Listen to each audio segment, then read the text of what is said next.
మంత్రి రావెల కొడుకు సుశీల్ పైన నిర్భయ కేసు నమోదైనట్లుగా తెలుస్తోంది. మంత్రి కొడుకు తప్పతాగి తనను వేధించాడనే యువతి ఫిర్యాదు చేసింది. దీనికి సంబంధించి మరింత సమాచారం మా కరెస్పాండెంట్ శివశంకర్ అందిస్తారు. శివశంకర్, చెప్పండి, ఘటనకు సంబంధించి మీ దగ్గర ఉన్న లేటెస్ట్ ఇన్ఫో ఏంటి? ఖచ్చితంగా దీనికి సంబంధించి బాధిత మహిళ తర్వాత వాళ్ళ బంధువులు కూడా అతని ఎవరైతే సుశీల్ కుమార్ ఉన్నారో కఠినంగా శిక్షించాలని చెప్పి రెండుపైన కూడా అతనిపైన యాక్షన్ తీసుకోకపోవడంతో స్థానికంగా ఉన్నటువంటి కార్పొరేటర్ అదేవిధంగా బంధువులు కూడా వెళ్లి బంజారాహిల్స్ పిఎస్ దగ్గర పోలీసులు నిలదీయడం జరిగింది. పోలీసులు కూడా దీనికి సంబంధించి ప్రెజర్ రావడంతో 354 నిర్భయ యాక్ట్ కేసు కింద రావెల సుశీల్ కుమార్ పైన యాక్షన్ తీసుకుంటామన్నారు. ప్రస్తుతానికి సుశీల్ కుమార్ ఎక్కడున్నారన్న కోణంలో కూడా పోలీసులు దర్యాప్తు అయితే చేస్తున్నారు. అయితే సోమవారం రోజు డైరెక్ట్ కోర్టుకే హాజరయ్యే స్థితిలో అయితే కనిపిస్తుంది. ప్రజెంట్ మాత్రం అతను వీళ్ళే పోలీసులే వదిలిపెట్టడం జరిగింది. పోలీసుల నిర్లక్ష్యం వల్లే తను ఇప్పుడు ఇక్కడ ప్రజెంట్ అంటే పోలీస్ స్టేషన్ లో లేకుండా వెళ్లాల్సిన పరిస్థితి ఉంది.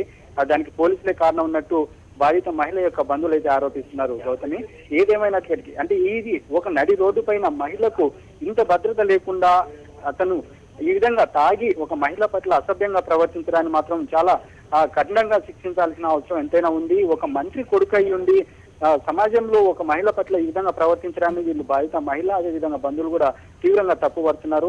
ప్రస్తుతానికి అయితే రావెల కిషోర్ పరిస్థితి అతను ప్రెస్ మీట్ పెడుతున్నారు. మరి దానికి సంబంధించి సుశీల్ కుమార్ ని కూడా ఆ పోలీసులు అరెస్ట్ చేసే పనులు అయితే గాలింపు చర్యలు అయితే చేపడుతున్నారు. మంత్రి క్వార్టర్స్ కు వెళ్లి కూడా నోటీసులు ఇచ్చినట్లుగా తెలుస్తోంది. మొత్తం సంఘటన పైన మంత్రి గారి తనయుడు గాని ఏమైనా స్పందించారా?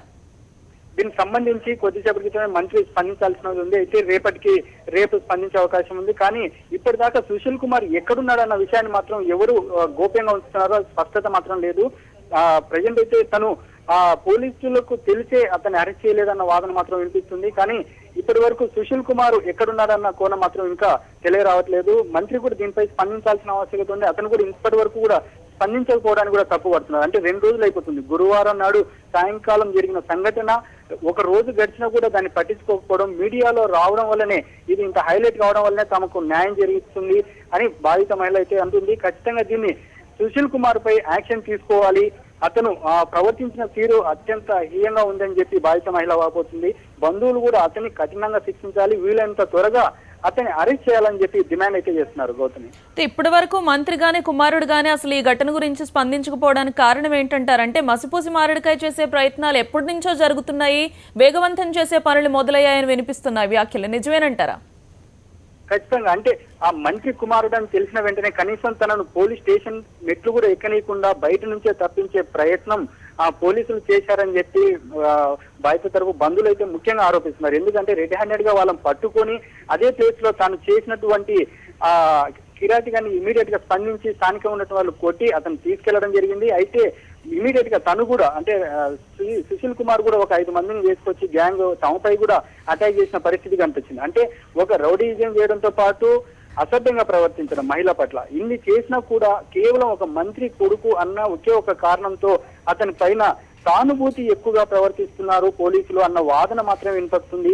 ఎందుకంటే అతను ఇమీడియట్ గా పోలీసులకు అప్పగించిన అంటే పోలీసులు చేయాల్సిన పనిని స్థానికులు మరియు బాధిత మహిళ బంధువులు ఇద్దరు కలిసి వాళ్ళని పట్టుకొని పోలీస్ స్టేషన్ కు అప్పచెప్తే కనీసం వారిపైన చర్య తీసుకోకుండా అరెస్ట్ చేయకుండా వారిపైన కేసులు పెట్టకుండా నిర్లక్ష్యంగా వ్యవహరించారని చెప్తున్నారు.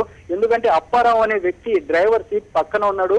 డ్రైవింగ్ చేస్తున్నది కేవలం సుశీల్ కుమార్. అంటే టాటూ వేసుకున్న వ్యక్తి తను తెలియకపోవడం వల్లనే అదర్ అన్నది ఎఫ్ఐఆర్ లో మెన్షన్ చేశారు. అంటే ఆ సుశీల్ కుమార్ అన్నది ఆయన ఫోటో చూసిన తర్వాతనే ప్రతి ఒక్కరు అందరూ ఏకీభవించి చెప్పారు ఇతనే ఆ విధంగా తాగి ఆ మహిళ పట్ల అసభ్యంగా ప్రవర్తించాడు, చెయ్యి లాగి బండిలోకి లాగే ప్రయత్నం చేశాడని చెప్పి బాధిత మహిళ అంటుంది. అదేవిధంగా భర్త వీళ్ళు కూడా చెప్తున్నారు. అంటే వాళ్ళపైన అటాక్ చేయడము అక్కడ కేవలం తప్పించుకునే ప్రయత్నం ఇంత జరిగి ఇంత మొత్తము అంత చల్లగట్టినట్టు చూపిస్తూ అన్ని విషయాలు తెలిసినప్పటికీ కూడా మంత్రి దీనిపై స్పందించకపోవడానికి అంటే ఇంత జరిగినప్పుడు ఒక మహిళ పట్ల ఈ విధంగా తన కుమారుడు ప్రవర్తించడాన్ని తప్పుపట్టడం కానీ దానిపై స్పందించడం కానీ ప్రెస్ మీట్ పెట్టడం కానీ ఏది చేయకపోవడము అంటే సుశీల్ కుమార్ ను తప్పించే ప్రయత్నంలో భాగంగానే ఇవన్నీ చేస్తున్నాడు అన్న వాదన అయితే వినపడుతుంది.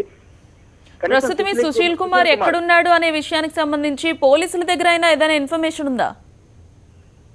పోలీసుల సమాచారం అయితే పోలీసులకు సుశీల్ కుమార్ ఎక్కడున్న విషయం అయితే వాళ్ళకి తెలుసు అని బంధువులు అయితే ఆరోపిస్తున్నారు. ఖచ్చితంగా తను హైదరాబాద్ లోనే ఉన్నాడు, ఇక్కడి నుంచి తను వెళ్లే పరిస్థితి అయితే లేదు. ఎందుకంటే ఆ రోజు డ్రింక్ చేసిన తర్వాత ఫుల్ డ్రింక్ చేస్తున్నాడు, అదే రోజు కూడా తను ఇక్కడే ఉన్నాడని చెప్పి అంటున్నారు.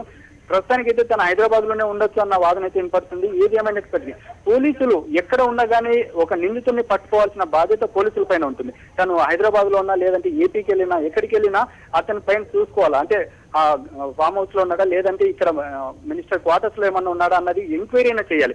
ఏది చేయకుండా మీడియాలో పెద్ద ఎత్తున ప్రచారం జరిగిన తర్వాత మినిస్టర్ క్వార్టర్స్ లో ఉన్నటువంటి రావెల కిషోర్ బాబు ఇంటికి కేవలం నోటీస్ మాత్రం అంటించడం, అతని పైన గాలింపు చర్యలు చేయకపోవడం, ఎక్కడున్నాడు అన్న కోణంలో దర్యాప్తు చేయకపోవడం, వీటన్నిటిని కూడా కేవలం సుశీల్ కుమార్ ను తప్పించే ప్రయత్నంలో భాగంగానే ఇవన్నీ ప్రీ ప్లాన్ గా చేస్తున్నారన్న వాదన వినపడుతుంది. ప్రస్తుతానికి బాధిత మహిళ బంధువులు పెద్ద ఎత్తున ఆందోళన చేయడంతో దిగి వచ్చి ఇప్పుడు కేసు పెట్టడము కొంచెం గమనార్హమని చెప్పుకోవచ్చు. ఎందుకంటే ఇప్పటి వరకు కూడా అతని పైన కేసు పెట్టకుండా కేవలం అప్పారావు పైన